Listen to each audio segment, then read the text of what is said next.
दोस्तों, कल बजट में हमारी फाइनेंस मिनिस्टर ने इतनी बड़ी अनाउंसमेंट की है जिसके बारे में किसी ने कुछ सोचा भी नहीं होगा। अगर आपकी सैलरी ईयरली 12 लाख रुपए है तो आपको कोई भी टैक्स नहीं देना पड़ेगा। इसके अलावा अगर आप सैलरीड पर्सन है तो आपको 75,000 रुपीज़ का स्टैंडर्ड डिडक्शन भी मिलेगा। लेकिन अब सवाल ये उठता है कि अगर आपको 12 लाख प्लस 75,000 यानी कि 12,75,000 रुपए तक कोई भी टैक्स नहीं देना है तो ये जो स्लैब्स बनाई गई हैं आपकी टैक्स की 0 से 4 0%, 4 से 8 लाख 5%, 8 से 12 लाख 10%, 12 से 16 15%, 16 से 20 लाख 20%, 20 से 24 25% और इससे ज़्यादा 30% ये क्यों बनाई गई हैं। सो देखिए, यहीं पर सारा कन्फ्यूजन जो है वो क्रिएट हो रहा है। चलिए इस कन्फ्यूजन को दूर करते हैं और आपको एक एग्जाम्पल से सारी चीज़ें यहाँ पर मैं समझाता हूँ, जिसके बाद जितनी भी चीज़ें हैं आपकी वो सारे पॉइंट्स यहाँ पर क्लियर हो जाएंगे। मान लीजिए आपकी जो सैलरी है वो 13 लाख रुपए है, ठीक है।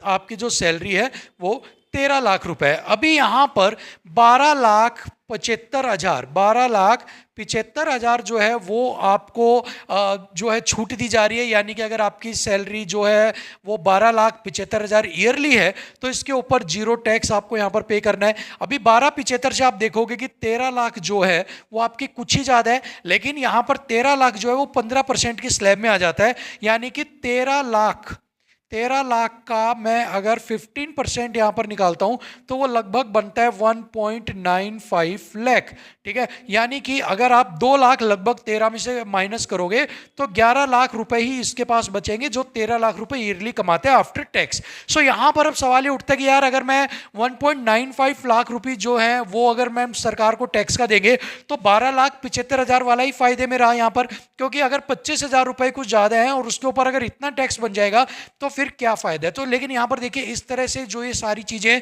ये यहां पर काम नहीं करेंगी। अभी अगर आपकी सैलरी 13 लाख है तो कैसे क्या कुछ आपका टैक्स का स्ट्रक्चर रहेगा, एक बार वो आपको यहां पर मैं समझाने वाला हूं। सो देखिए, अगर मान लीजिए आपका 13 लाख रुपए ईयरली आपकी जो है इनकम है, ठीक है। अब ये स्लैब क्यों दी गई है ये आप यहां पर समझिएगा। सबसे पहले तो आप ये जान लीजिए 12,75,000 तक आपको कोई भी टैक्स नहीं देना है। अगर आप 12,75,000 से बियॉन्ड चले जाते हो, इससे ज्यादा चले जाते हो, यानी कि 13 लाख चले जाते हो, सो सबसे पहले तो देखिए इसको आप डिवाइड कर लीजिए 0 से 4 लाख, ठीक है।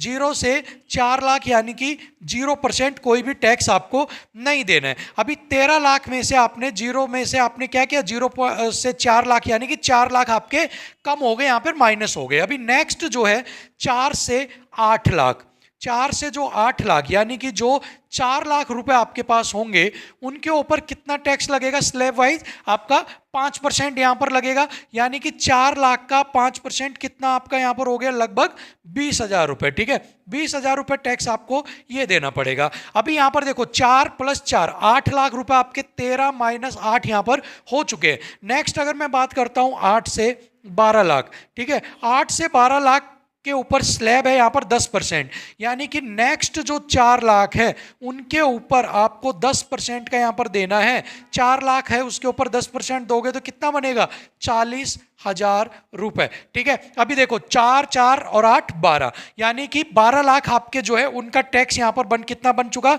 20 + 40 टोटल 60,000 रुपए आपको यहाँ पर टैक्स का बन चुका है। अभी बचा कितना, 13 लाख था और आपका यहाँ पर 12 लाख हो चुका, तो बचा आपका 1 लाख। अभी देखिए 1 लाख आपके पास अभी पेंडिंग बच गया, ठीक है ना। देखिए 4 लाख आपका फ्री था, 4 लाख पर 5%, 4 लाख पर 10% यानी कि 12% हो चुका है 1 लाख। अभी इस 1 लाख में से 12 लाख तो हो गया, 75,000 अगर आप सैलरीड पर्सन है तो आपको जो स्टैंडर्ड डिडक्शन मिल रहा है वो भी मिलेगा। सो 1 लाख माइनस 75,000, 75,000 कितना बच गया आपके पास, 25,000। अब यहां पर आपका जो 25,000 बचा है, इस 25,000 के ऊपर आप किस स्लैब में आते हो, 15% में। सो इसका 15% अगर आप यहां पर निकालेंगे वो आपका बनेगा 3,750 रुपए, ठीक है।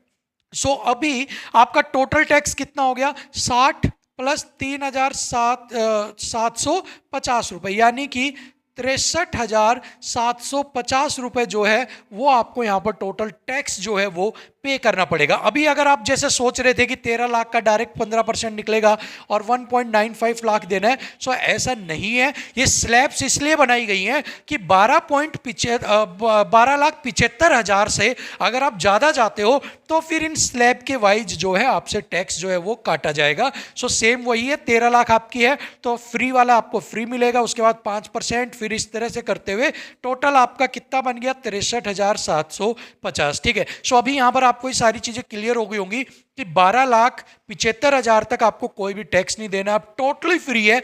बट उससे आप ऊपर जाते हो तो इन स्लैब वाइज आपको, जैसे मैंने सारा स्ट्रक्चर आपको कैलकुलेट कर कर बताया, वैसे आपका जो टैक्स है वो कैलकुलेट किया जाएगा। ठीक है, होप सो आपको सारी चीज़ें समझ में आ गई होंगी और आपको टैक्स कैलकुलेट करना भी आ गया होगा। अब आप अपनी इनकम कितनी है उसके अकॉर्डिंग अपना जो टैक्स है वो इसी मेथड से कैलकुलेट कर सकते हैं। अगर कोई और डाउट है कमेंट बॉक्स में जरूर पूछिएगा। फिलहाल के लिए इतना ही। Thank you so much. नमस्कार।